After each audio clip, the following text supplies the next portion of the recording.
Hi everyone, Jennifer Schaus here. We're coming to you live today from Washington, D.C., and thanks for joining us in our webinar series as we cover the DFARS, or the Defense Federal Acquisition Regulation Supplement. Our webinars are every Wednesday and Friday at noon Eastern. They are all complimentary and recorded. You can find all of our recordings over on our YouTube channel, along with 750 other government contracting webinars, and the corresponding PowerPoints are posted on slideshare.net.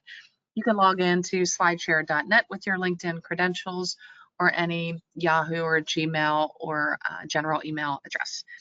Our webinars do offer sponsor or advertising options. If you have questions about that, just send us an email to the hello@jenniferschaus.com.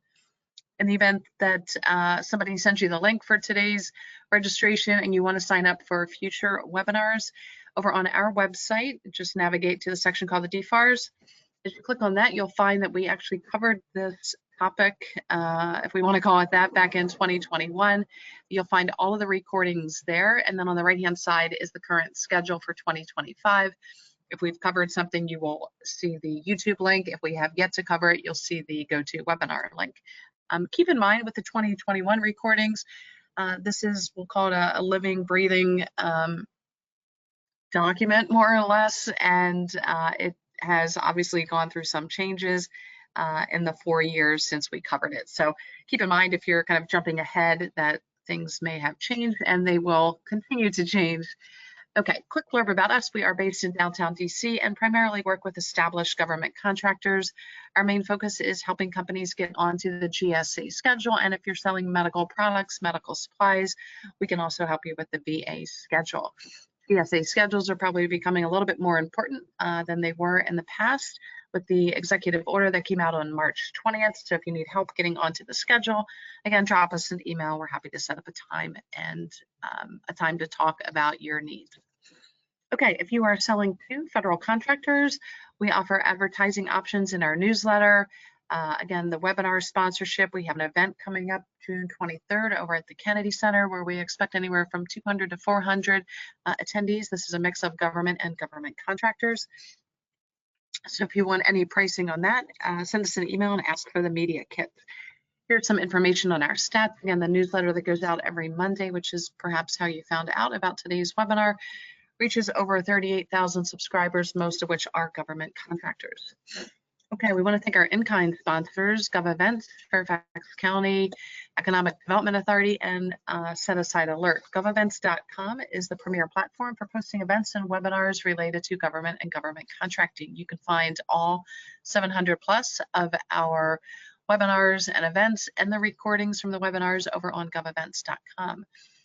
The Fairfax County Economic Development Authority has an online calendar for events and webinars in the DC metro area. You can find all of our events and webinars on the Fairfax County EDA calendar. We also want to thank Tom Johnson and his crew over at Set Aside Alert. That's the go-to publication for small women-owned, veteran-owned, hub zone, and 8A businesses. Visit setasidealert.com for more information. We also want to thank our friends at the Virginia Apex Accelerator. That's a trusted resource and DLA funded organization. They provide local training, counseling, and mentoring for aspiring government contractors, as well as matchmaking events. If you want to sell to state, local, or federal government, please contact your local Apex Accelerator. Visit the links on your screen to review the training calendar, locate free resources, and to schedule an appointment with a Virginia Apex Accelerator counselor today. Okay, we want to thank our paid sponsors, which is what allows these webinars to be put on at no cost to you, the attendees. Our friends over at BidSpeed. BidSpeed is a platform that allows users to search public sector opportunities at the federal, state, and local level. Users can also find anything from a compliance matrix to teaming partners and company point of contacts, expiring contracts, and proposal templates. Discover, manage, and secure government contracts with BidSpeed. BidSpeed is an official partner of the SBA's ETG Empower to Grow program. Contact BidSpeed today. C3, if you are thinking about contracting with the Department of Defense, you need to prepare for CMMC, the Cybersecurity Maturity Model Certification. C3 suite of CMMC solutions include C3 Command, C3 Catalyst, and C3 Core. These solutions answer the needs of every defense contractor. Whether your CMMC priority is a fast defined path to compliance or you need the flexibility to manage multiple environments, C3 offers solutions. C3 is your partner with a deep expertise in IT, cybersecurity, and compliance. Contact C3 today. WorkPlan. WorkPlan is an online contract management and accounting tool designed for federal contractors and hosted by Amazon Web Services. Get and stay DCAA compliant, manage expenses, timekeeping, and forecasting, plus use the WorkPlan platform to manage your capture process and your CRM. Ateria. Ateria specializes in Microsoft Cloud licenses and services for government and government contractors. Ateria provides a business advantage from Microsoft Government Cloud licensing, managed IT administration and security, as well as data intelligence services and solutions. They implement secure, compliant, and scalable solutions to enhance operations, reduce risk, and uncover opportunities. Contact Ateria for expert IT assistance. Okay, last but not least, we want to thank Gov White Papers. Gov White Papers is the central hub for government and government contractors to find and post content geared towards solving public sector challenges. With your free membership, you can add relevant white papers, case studies, data sheets, and more, making your content available to a wider government audience. Have the expertise, but not the content? Gov White Papers can also create materials to meet your specific needs. Join for free today at govwhitepapers.com. Okay, the reason we are here today is to cover the DFARS Part 219 Small Business Programs. We've got two presenters today who've been with us in the past and perhaps covered the corresponding part in the FAR for this DFARS part that we're covering today. So without further ado, I'm going to thank Zach Prince and Dan Ramesh for joining us. Zach, I'm going to turn the floor over to you, and thanks again for being part of our webinar series. Excited to hear your presentation. Thanks, Jennifer. Glad to be here. So just a quick introduction. My name is Zach Prince. I'm a partner in the government contracts practice at Haynes Boone. My practice runs the full gamut of government contracts and national defense related issues, including, of course, small business issues. I'm joined today by my partner, Dan Ramesh. I'll pass it to Dan to introduce himself and take the first couple slides. Thanks, Zach, and thank you, Jennifer. Dan Ramesh, I am also a partner at Haynes Boone, and I was formerly in-house counsel for a small business government contractor, so I have some particular familiarity with the small business requirements and procurement regulations. So excited to talk more about that today. Next slide. And if we can go to the agenda, please. Great. So to give you a short breakdown, we will start off by kind of discussing the relationship between DFARS Part 219 and FAR Part 19, just as a refresher for the uninitiated. We'll also mention small business regulations, which can also have an effect. We'll talk about the DoD OSBP, DoD's track record on small business and small business strategy, and then we'll run through some DoD unique rules. Many of these rules are internal to the government and intended to direct the contracting officer and other staff as to how to implement DoD's small business programs. But there are a few points to highlight for government contractors as well. We'll talk about the DoD Mentor Protege program, and then with full knowledge of the moment we're in right now, where there are many changes happening in government procurement, we'll try to read the tea leaves a little bit and talk about a couple of the recent executive actions that may have a bearing on this part of the DFARS among the rest of the entire body of procurement rules. If we can go to the next slide, please. So DFARS Part 219, of course, corresponds to FAR Part 19.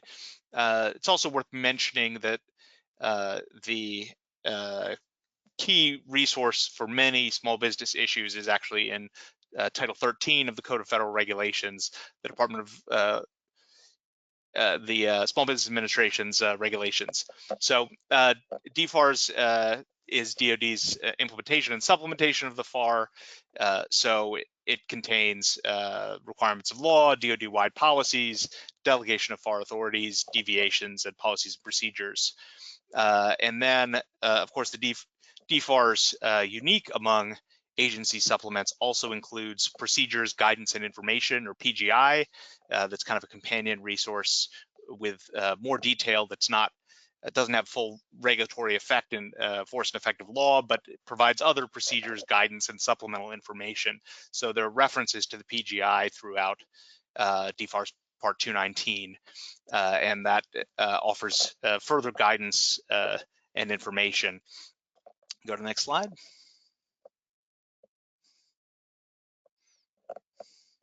So DoD's Office of Small Business Programs is in charge of all things small business for defense agencies.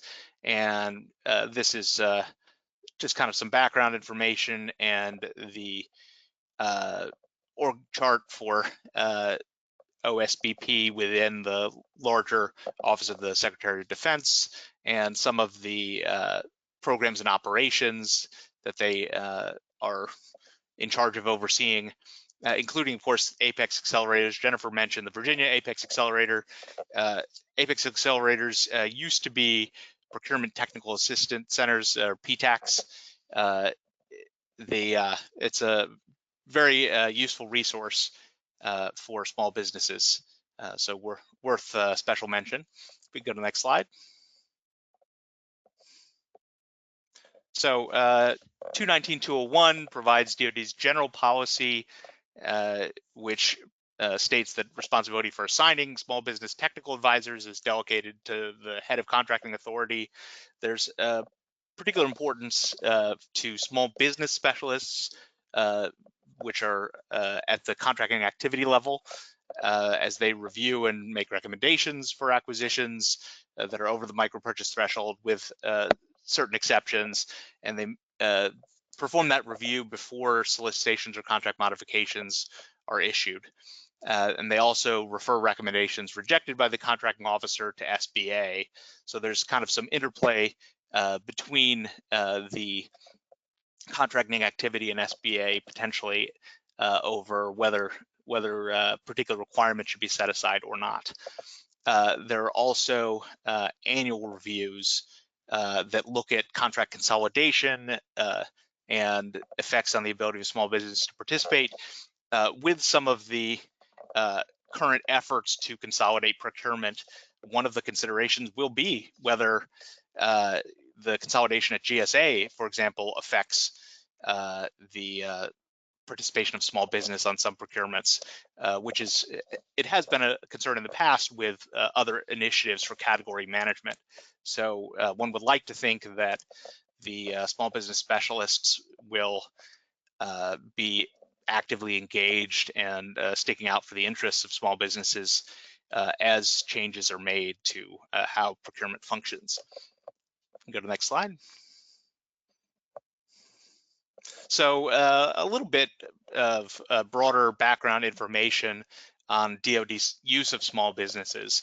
So GAO had a report dating to October 2021 that highlighted the trend in DoD, which is common across the government, that over the last 10, 15 years, the total obligations spent on small businesses have increased, but the number of small businesses receiving awards has significantly decreased.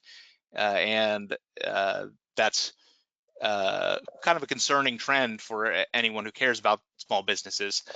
And so it's something that DoD has been sensitive to and is trying to address.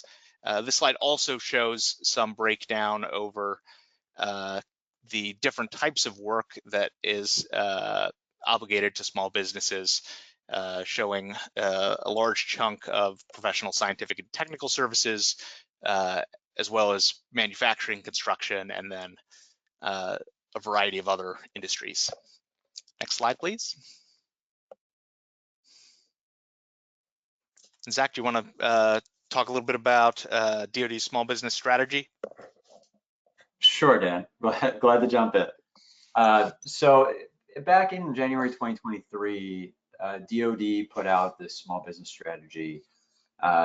You never know if this will stay the current strategy since so much is changing so quickly, but this has been guiding the DoD's approach to small business for the past few years, and presumably until you hear otherwise is going to continue guiding how DoD approaches it. So it outlined a series of strategic objectives with sub-points for each of them.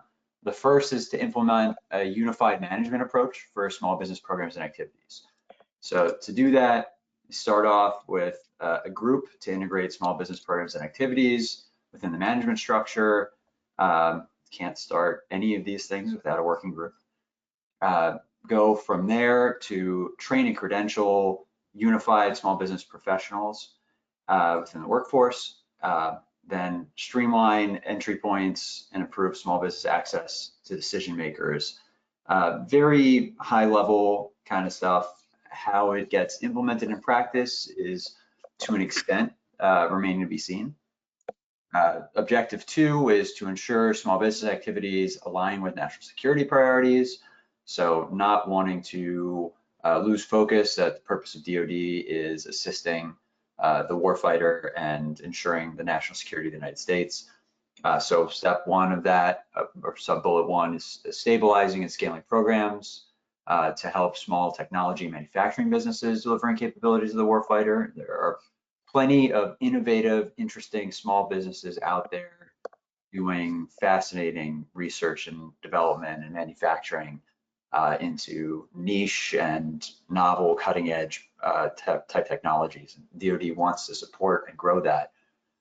Step 2, or part 2 of this, is utilizing data tools to understand and expand participation and spending to ensure a robust and resilient industrial base. The strength of the defense industrial base of the DIB has been a point of much discussion for many years. That discussion is, of course, going to continue for probably ever. We need to maintain a resilient defense industrial base, and there are pressures in many directions that could imperil that base. So making sure that small business participation is part of that. And then expanding policy and process engagement between senior leadership and small business professionals on small business matters to ensure that this is an ongoing conversation within DoD. Then objective 3 is to strengthen the department's engagement and support of small businesses. So really all of this is kind of about engaging and supporting small businesses, but some of it, strategic objectives 1 and 2, are working on that more in the background. But this is directly engaging with small businesses. So improving outreach and communication, providing cybersecurity training and resources. And this is a very big deal. Anyone who's in the space is keenly aware of cyber issues with DoD, particularly CMMC, as it's finally coming to a head where you better go out and get your certifications at the appropriate level, or you won't be eligible for contracts. And people need a lot of handholding. Companies need a lot of handholding because this is complicated and expensive, and it can't be done overnight, as unfortunately a lot of companies are learning now when they're realizing, oh no, we actually need this. And we can't just check a box. We have to have independent verification in many instances. So DoD has been promoting, providing cybersecurity training and resources as a necessary prerequisite of having a robust small business defense industrial base. And then educating small businesses on risks of foci of foreign ownership, control, and influence. This comes up in my practice a lot, especially when small businesses are having investors that are part of international organizations or funds. There's a lot of risk there of some sort of foreign influence that could compromise the national security of the United States. There is a lot of nuance that goes into that analysis anytime you're thinking about taking investment or selling. you need to be thinking carefully about what that means for a potential foreign ownership, control, and influence issue. So that goes hand in hand with small business issues, because small businesses tend not to have the resources of the larges and need some handholding on understanding this. And this strategy is available online, helpfully. So if anybody wants to take a look, we've got the link here, as long as it remains the strategy and up there. Next slide, please. So moving into the specifics of the DFARS, and I would say just, I would caution anyone, again, if you want to be involved in small business, in government, period, DoD or any agency, start with FAR Part 19 before turning to FAR, DFARS 219, because it supplements. There's a lot in 19 that will usually have the most important pieces of this, but 219 supplements it in some key ways. So first part that we want to talk about here is the 219-202-1, encouraging small business participation and advertising small business events. So this references the PGI, which a lot of DFARS does. Those are not regulatory, but they are guidance that the agencies will rely on, or the DoD entities will rely on when interpreting and implementing DFARS, telling them how to prepare and transmit a synopsis for information on advertising small business events. They have their special notices. Special notices are intended to be provided, and places that are supposed to be posted. So they're encouraged to have these small business events and get the word out to companies that might want to participate. Next slide. DFARS also has a lot of provisions that the FAR doesn't on religious related services, which makes sense. I mean, we're talking about military. There is a need to ensure that service members have access to religious services, and this is going to be a acquisition type that you're not going to get from a civilian agency typically. There is a specific provision in the National Defense Authorization Act for 2016 pertaining to this. So when acquiring religious related services being performed in military installations, it requires including nonprofit organizations, which are defined as a 501c3 or a 501c or 501a organization under the Internal Revenue Code. Even if it's a set aside, to treat a religious nonprofit organization as equivalent to small business for this purpose. It prohibits sole source exceptions being utilized. So we actually do want some competition here, and we want to make sure the competition is open for the appropriate types of organizations. And so we've got a DFARS clause, a contract clause, 252, 219, 7012, the competition for religious services to be used in this case, where it provides that a nonprofit organization is not precluded from competing for this type of contract, notwithstanding that it wouldn't qualify as a small business concern under the applicable NAICS code. And if the appropriately successful offer has not represented that it's a small business concern, notwithstanding that it's a set aside, the contracting officer just verifies in SAM that it constitutes a nonprofit organization, so it would qualify. Next slide. Dan, do you want to pick this up or you want me to keep going? I'm happy to jump in. So FAR 52.219.28 requires in some circumstances that a contractor re-represent its small business size, and the DFARS Part 219 includes directions for how that is captured in the FPDS database by the contracting officer, and so just gives reference to the PGI section that addresses how to capture that.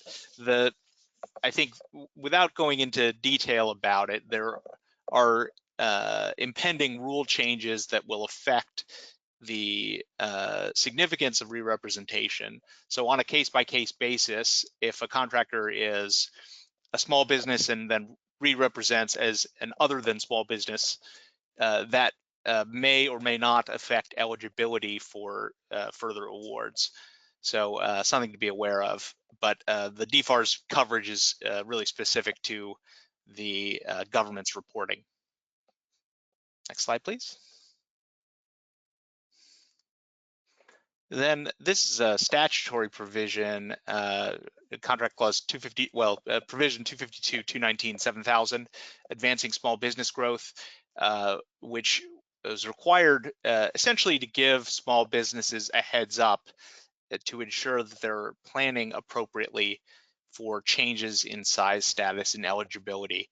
So this is prescribed for solicitations when the estimated annual value is expected to exceed either the size, small business size standard on a revenue-based procurement, or $70 million if it's an employee-based size standard. And essentially, it cautions the contractor and makes clear that the offeror is aware that the award will affect their small business eligibility moving forward after award. And it also flags the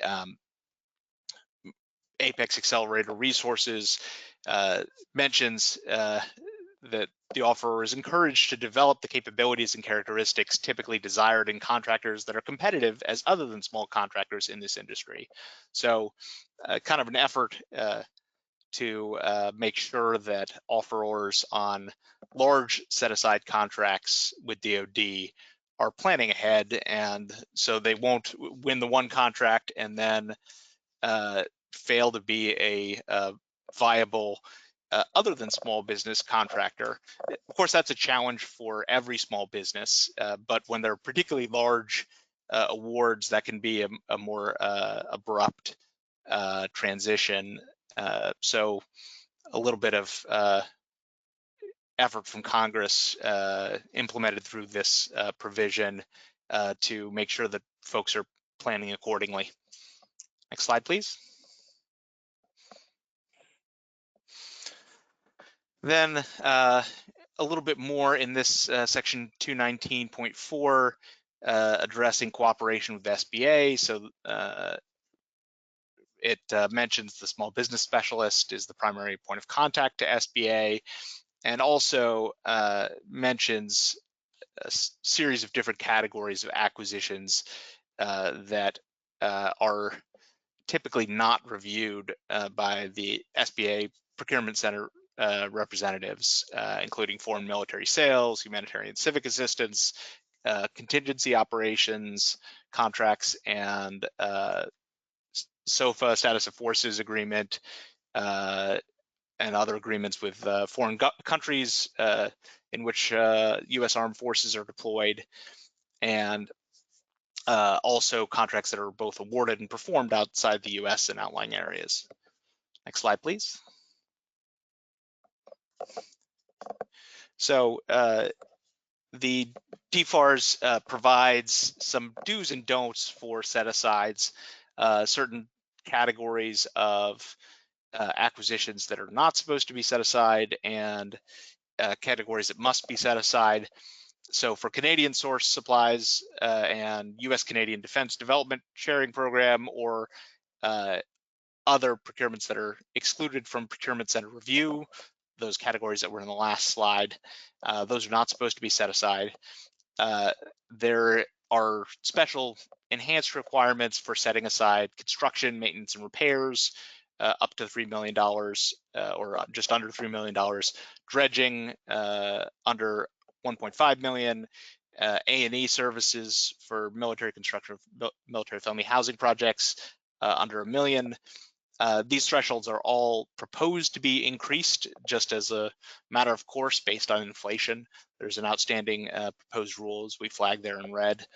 But these requirements are for setting aside are of course coextensive with the rule of two that applies across the government to set aside where two or more businesses are capable of performing the work and at market prices. So this is a little bit more strongly phrased, but overlapping with the standard rule of 2 requirements.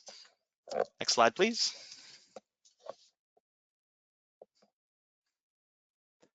Then certificates of competency and determinations of responsibility. The DFARS provides instructions to contracting officers, supplemented in PGI, addressing specifically where there are differences of opinion between the agency and SBA.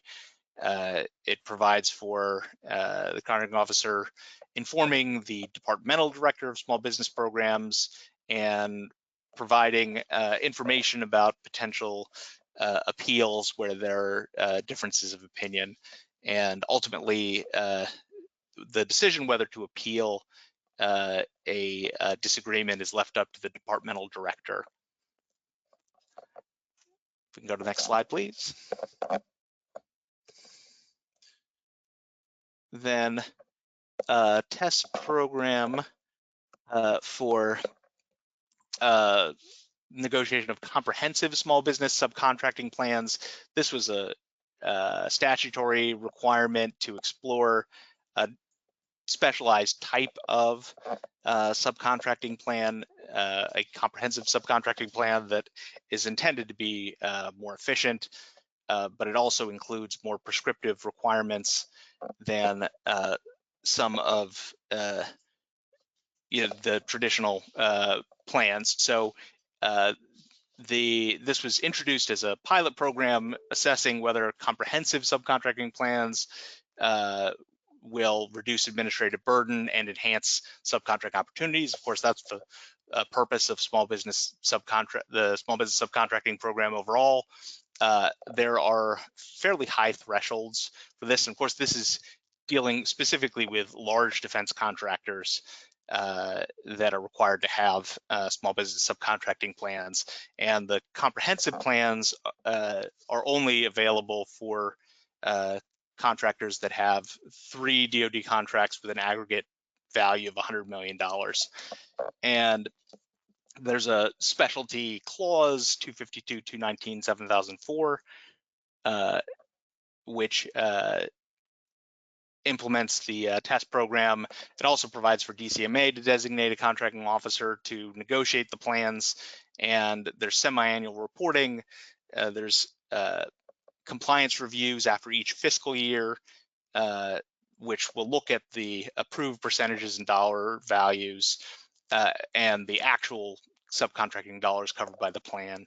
And the contracting officer has the ability to assess liquidated damages, as with other plans, for failure to make a good faith effort to comply with the plan. We can go to the next slide, please.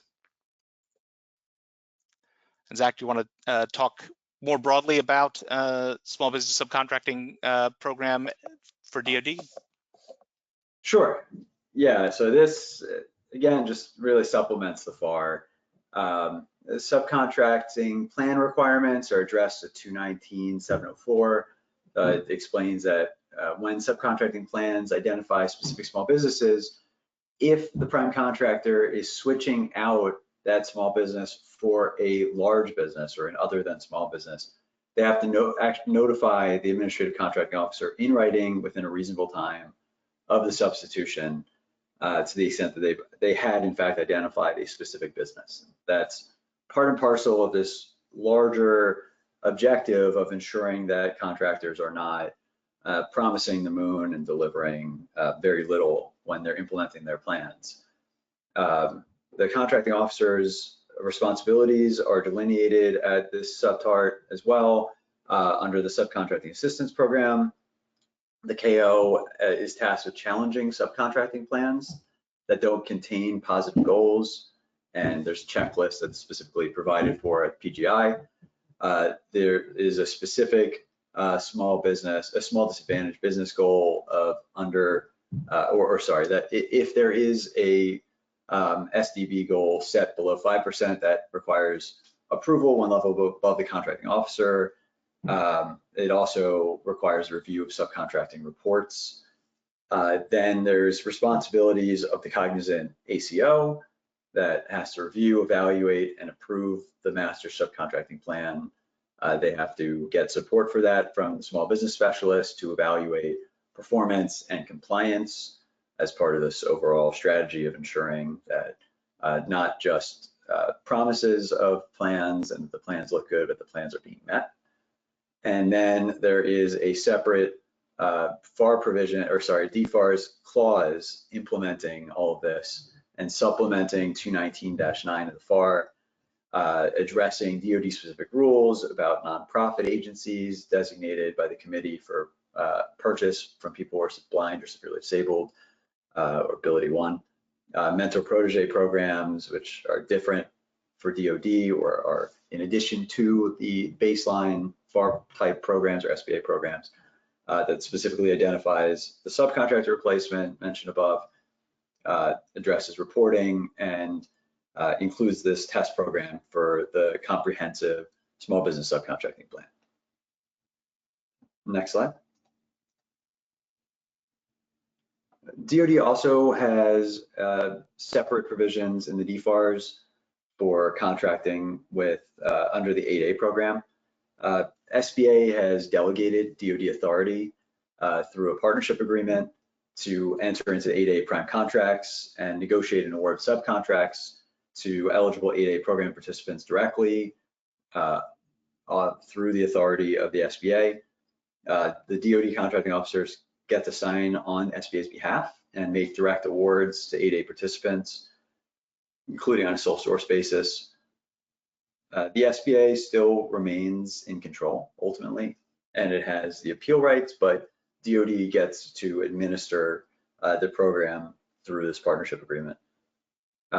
There is a slew of provisions in the DFARS that address, including PGI sections that supplement guidance for the 8A program in general, including evaluating offers, acceptance, special treatment for Native Hawaiian organizations on acquisitions that are over the competitive threshold, pricing 8A contracts, and negotiating sole source 8A awards, including a higher threshold that applies for completing justifications than would otherwise apply under the FAR. Next slide. There is a price preference that applies for hub zone small business concerns that is different in the DFARS. It just provides you don't use the price evaluation preference and acquisition that uses tiered evaluation of offers until there's a tier that's reached that considers offers from other than small business concerns. So it's a preference versus other than small businesses, not a preference compared to other types of small businesses. Next slide. And Dan, you want to pick it back up for the DoD mentor protege? Glad to do it. So DoD mentor protege program is set forth in DFARS subpart 21971. This program has been around a long time, established in 1990, and was eventually made permanent by statute in the 2023 National Defense Authorization Act. Most other agency mentor protege programs besides SBA's mentor protege program were eliminated when SBA created its all small mentor protege program. So SBA's all small program came after and was patterned on SBA's 8A mentor protege program. And when SBA created the all small program and consolidated its programs into a single mentor protege program, they required most other agencies to end any existing mentor protege programs in favor of SBA's program. And so the way this was set up, DoD's mentor protege program, because it was separately established, was able to continue. Now, importantly, DoD's mentor protege program has different incentives. So the SBA mentor protege program allows for mentors and proteges to joint venture together, and for the joint ventures to compete for set-aside contracts. DoD's mentor project program doesn't allow for that type of benefit for mentor firms. Instead, it provides for reimbursement of developmental assistance costs through separately priced contract line items on DoD contracts or by separate contract. Or another potential benefit is a credit toward subcontracting goals for costs that are not reimbursed. So different benefits than the SBA program, but still intended to provide some incentive for mentor firms to offer development assistance to small businesses. Next slide, please. So Appendix 1 of the DFARS includes further detailed guidance on the DoD Mentor Project Program, and it provides more information about the rules for developmental assistance, including explaining that it has to be separate from the normal expected effort in the product of the award, and it has to be separately accounted for. So given that there's special treatment there, it's important to have it segregated. And then it also provides for progress reporting. And DCMA is directed to conduct performance reviews.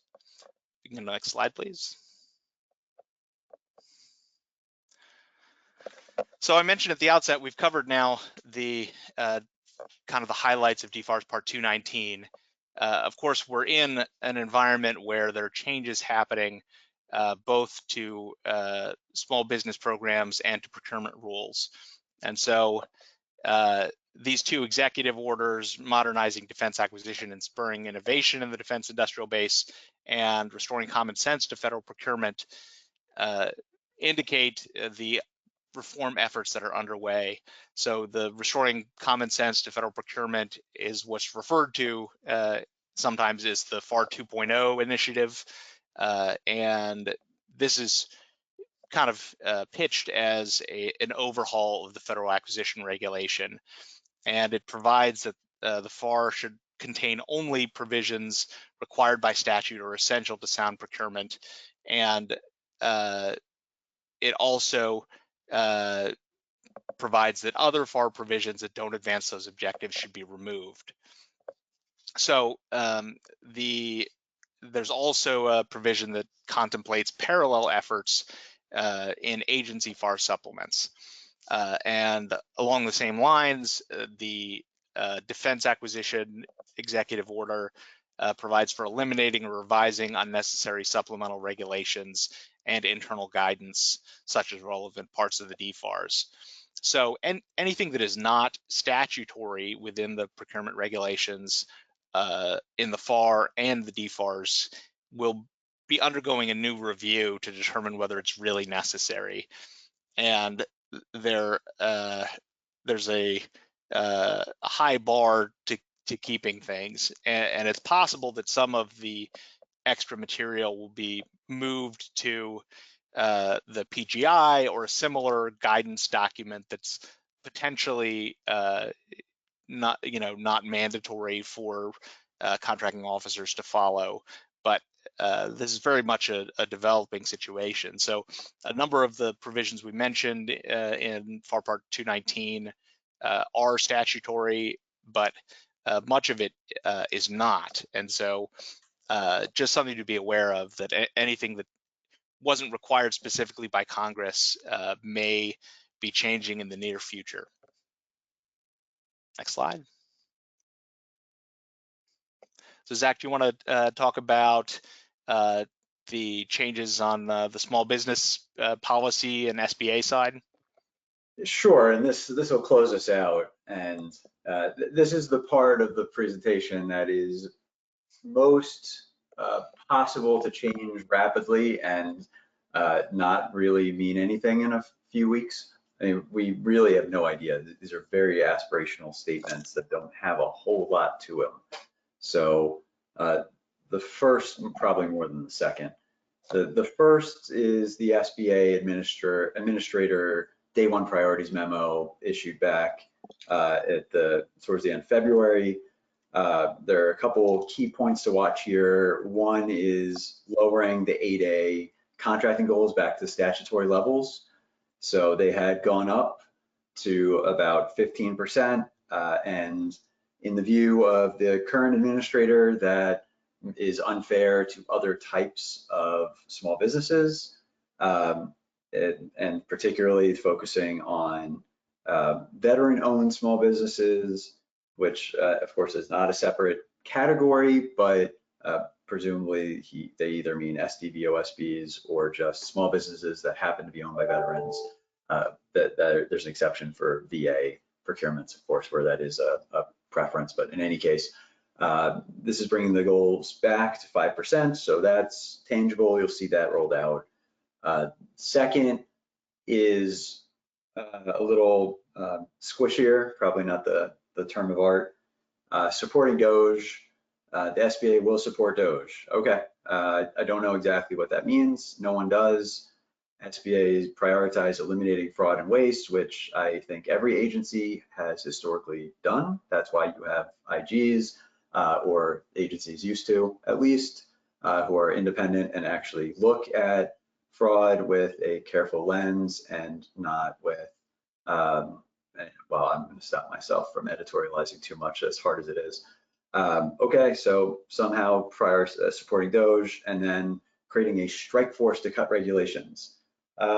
We've heard this before, but maybe this is going to be meaningful this time around, to work to cut small business regs, to work to streamline the FAR and DFARS. And there's plenty to streamline.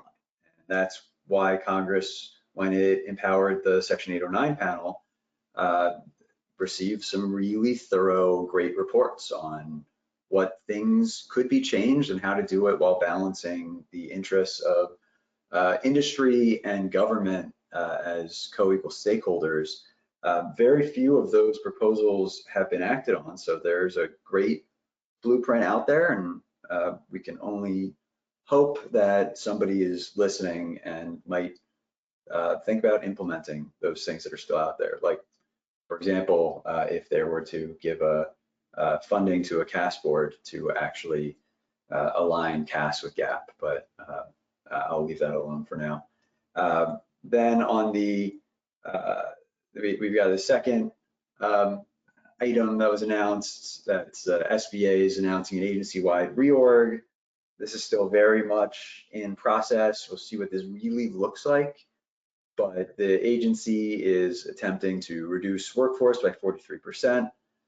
Somehow do that while also promoting small business interests and ensuring that small businesses have the resources they need. We'll see how that shakes out. This is at least stated to have a priority of managing risk and preventing fraud, doing that somehow without effective inspector generals, ensuring that 30% of the agency is located in the field instead of centralized more in DC. I'm not sure what the current number is, but I do think that there is a fair amount of SBA personnel that is scattered around the country. Promoting veteran businesses in particular in American manufacturing by preserving existing staff levels within Office of Veteran Business Development, Office of Manufacturing Trade. So carve outs from the staff reduction for particular parts of the agency. Those types of carve outs had been announced at other agencies and not necessarily honored. So we'll see what that really looks like. And then a statement that there will be an elimination of something like 2,700 positions through a combination of methods. So stay tuned. I said all of this as uncynically as I possibly could, and so I hope I was as successful as I can be. Dan, anything to add there? Because we're at the end. So. No, that's right. I mean, necessarily the changes at SBA will affect small businesses, and we'll hope that the implementation of these policies is carried out in a sensible way to protect the mission of the agency, which I think is shared by this administration, as with previous administrations, trying to do more with less. So I think we live in interesting times, so we'll see how things play out. We can only hope and pray. Indeed. Dan Ramish, Zach Prince, great job today. Nice overview, and obviously things are changing every day, every minute. We've got a nice slide here with some links that'll be helpful resources to all the contractors. In the event that you're listening to the recording on our YouTube channel, give us a like, leave a comment. We would love to hear from you. If you do have any questions about today's presentation, you've got Zach's information here. And then on the next slide, we've got Dan Ramish and his contact information as well. Both gentlemen, I'm sure, will be happy to help you. And I believe both have a pretty solid LinkedIn presence as well. Any final thoughts, Dan or Zach, before we close out here? I don't think so. I think we've covered the waterfront. Thank you again for having us, Jennifer. Appreciate it. Great. Thank you both, gentlemen. Have everybody have a good day, and we'll catch everyone next week on Wednesday and Friday as we cover DFARS Part 222 and DFARS Part 223. You'll find today's recording on our website within 24 hours. And again, thanks everybody for being with us, and thanks again to our great presenters.